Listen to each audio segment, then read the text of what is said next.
What's going on, guys, and welcome back to another video. So let's talk about Social Security news for a second. I've been getting a lot of questions from many people asking, what is the Social Security cost of living adjustment for 2023 actually going to be, because we keep seeing inflation come down. If inflation keeps ticking down, this means the cost of living adjustment will also decrease as well.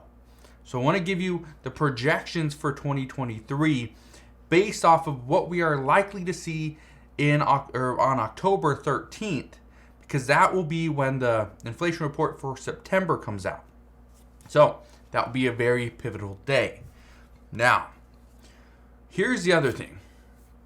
One of the other pieces of information that we keep getting is lawmakers are discussing different options for Social Security. But why? The reason why is actually pretty simple.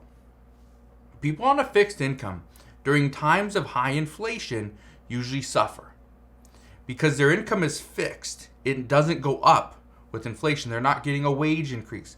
Now, yeah, a cost of living adjustment where it does go up if we see inflation. However, that's lagging. Okay, so we see high inflation today, we see a cost of living adjustment tomorrow. That's the problem. Now, here's the other problem. With the rise in rates by the Federal Reserve this week, there's many more discussions regarding privatizing Social Security and Medicare amongst Republicans. And the reason why they're doing this is actually pretty simple. What Republicans don't want is they do not want to see Social Security add to our national deficit. And that is what is expected to happen in the near future. However, and I want to be very clear on this because I got a lot of questions, a lot of concerns. Will Republicans be able to do this? And the answer is yes, they could if they had the majority in the House, the overwhelming majority, at least 60 senators in the Senate, and they would also need the presidency. Then they could do this. Now, that is seen as a very tall task. First off, President Biden is our president. He will be the president for the next 2 years. So unless something catastrophic happens or we wait 2 years, there's nothing that's going to be changed for Social Security in that regard. Now, here's the other one. Some say it's political suicide to come out and try to privatize Social Security and Medicare at this time during an election year. We have election years every 2 years. So it means every other 2 years would be the time to do it. However, again, it's very unlikely. Now, why would I even tell you this? Well, why would I even bring this up about privatizing Social Security and Medicare if we know it's not going to happen? Well, it's actually pretty simple. Because this at least opens up the discussions as to how to make Social Security and Medicare better. That's all it does. Democrats want to expand eligible recipients. They also want to increase the benefit amount. That's what Democrats want. Well, what about Republicans?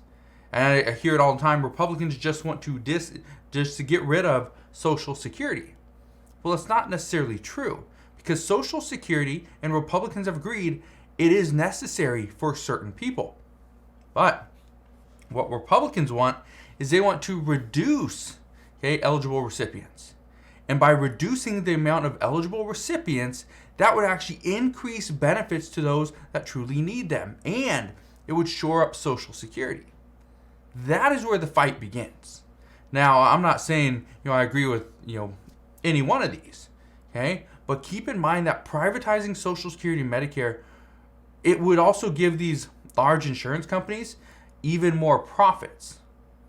And if they make more profits, then these companies are likely to come out and donate more money to lawmakers' campaigns. So you can kind of see where this is going. If they have more money and they can ensure that they're going to be, part of Congress, well, then they can do other things. It's not just stuff for, these large insurance companies. They can do other things as well. Now, we all know that trying to privatize Social Security and Medicare in an election year is not going to happen. Okay? So this is where the discussions stop. Okay? And this is why they always stop soon after they start. It's because, oh, that's a good idea. Well, we can't do it. And so I just want to be very clear on something. Social Security and Medicare, first off, we're going to see them change. As to how much, though, that we don't know. We have to be patient. And that's the problem, is especially when you get up there in age and you're hoping to have a little bit more of a benefit, a little bit more money paid out every single month. The problem is you might be waiting for quite a while. So I just want to be very clear, want to be very upfront that yes, there are discussions happening. We see discussions happen quite often. However, they normally don't lead to anything. And again, it's because we are coming into we are in an election year, and we're coming up to the midterm election very soon. So until we get through this, until we get past it, I don't expect to see a lot of lawmakers coming out and saying, yeah, we're pushing for this or we're pushing for that. All right? But as soon as we get more information on that, I promise I will fill you in on those updates as soon as possible. Now, let's talk about the cost of living adjustment, because this is something that is happening. This is not something that Republicans can push off. This is not something that is going to be delayed. We are going to have the cost of living adjustment, come out. We're going to know what that is in a month. In a month, we're going to know. Okay? Here's what I can tell you. A few months ago, there were talks of 11% cost of living adjustment, and everybody was so excited to see that. However, and I caution people on this, 11% cost of living adjustment, even though it sounds great, the problem is it will most likely raise your income so much, over 10%, right? It would raise your income so much, your eligibility for things like food stamps would probably go down. The cost of Medicare is going to go up. Okay? Rent is probably going to go up. So all these little things that you were maybe getting a little bit of a discount on before because of which was tied to your income, well, as your income increases, well, your discounts, right? Those usually go away. Well, then that was a few months ago, and then it dropped to 10%.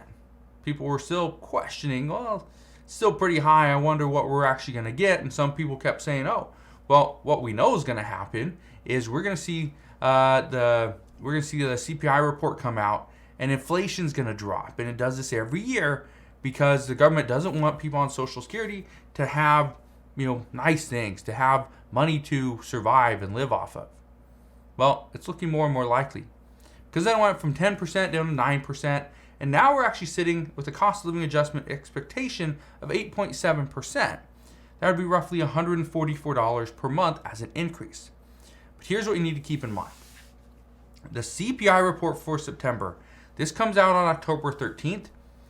This will likely be less than the 8.3% inflation rate that we are currently sitting at. And this is going to be due to gas prices have been dropping for much of September. We know retail spending has slowed. Housing is falling. Now, rents with housing prices still very high and the mortgage rate increasing, it makes it very difficult for a renter to get into a home. So what happens is more people decide to rent, and that means rents are going to increase. So that's the only downfall with this.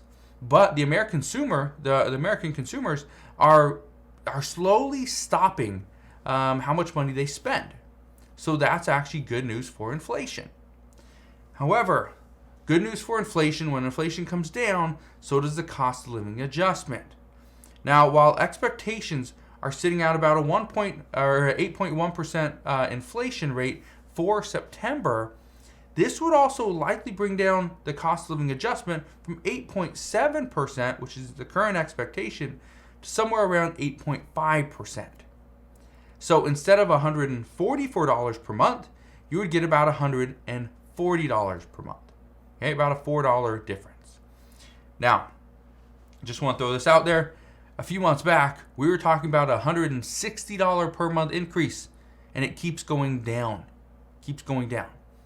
that 20 extra dollars. I know for a lot of people that are not collecting Social Security, they're thinking $20, is it that big of a deal?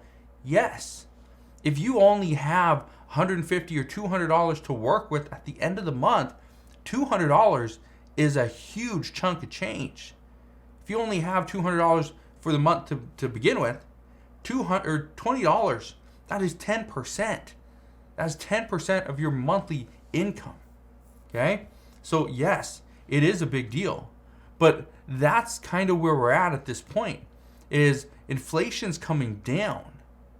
Now, and I just want to throw this out there because I know a lot of people are if you watch any of my other videos, you can be like, well, didn't you say inflation is likely to go back up? Yeah, I did.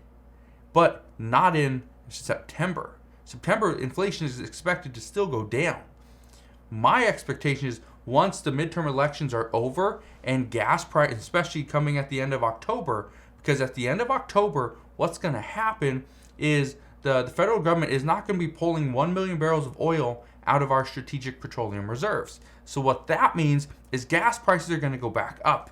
So all utility payments are going to go up. You pay $100 per month for your utilities, well, chances are it's going to go up. It could go up to $150, possibly even $200. Okay, $200 a month. So that's the expectation. And as we start spending more money on energy, that's when we are likely to see energy prices go up, rents are going to increase, and as those two things shoot up, and again, food is probably going to get more expensive as well.